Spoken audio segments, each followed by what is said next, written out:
एक और अच्छा, ये इंटरेस्टिंग क्वेश्चन है। नफरत भाजपा की सबसे बड़ी ताकत है, इससे आप कैसे निपटेंगी? नफरत से निपटने का एक ही तरीका है, और ये कोई नया मेरा तरीका नहीं है, मैं नहीं कह रही हूँ, ये हमारे इतिहास में, हमारी संस्कृति में, वेदों में, पुराणों में, उसके बाद बुद्ध भगवान ने भी कहा, गुरु नानक जी ने भी कहा, नफरत का मुकाबला सिर्फ प्रेम कर सकता है। सिर्फ जो नकारात्मक चीज़ है उसके सामने कोई भी नकारात्मक चीज़ अगर हम डालें तो हम उसी चीज़ में, उसी नकारात्मकता में हम फंस जाएंगे। नकारात्मक चीज़ों को का मुकाबला सिर्फ सकारात्मक चीज़ें कर सकती हैं।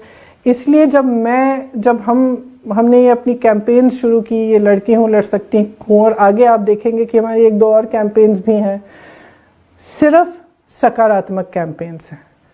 हम नहीं चाहते कि हम किसी भी नकारात्मक बात में पड़ें। हमें परवाह यह है कि हम विकास कैसे लाएंगे, हमें परवाह यह है कि हम महिलाओं को सशक्त कैसे करेंगे, हमें परवाह यह है कि हम नौजवानों को रोजगार कैसे दिलाएंगे, हमें परवाह यह है कि जो तमाम हजारों नौजवान हैं जो बार बार परीक्षाएं दे रहे हैं, बार बार किसी एंट्रेंस टेस्ट के लिए या रोजगार के लिए वो जितने टेस्ट होते हैं वो दे रहे हैं, किसी घोटाले की वजह से फिर से देना पड़ रहा है, टेस्ट देने के बाद आपको कट ऑफ मार्क आपका बदला जा रहा है।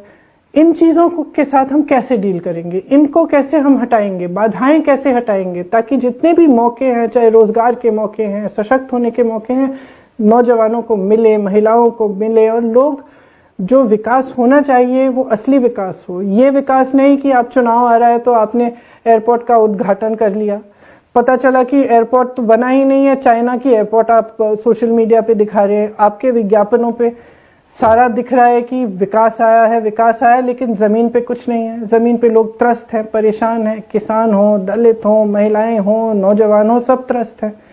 तो जो राजनीति में जो हिंसा लाना चाहते हैं, जो नफरत लाना चाहते हैं, उनका एक मकसद होता है।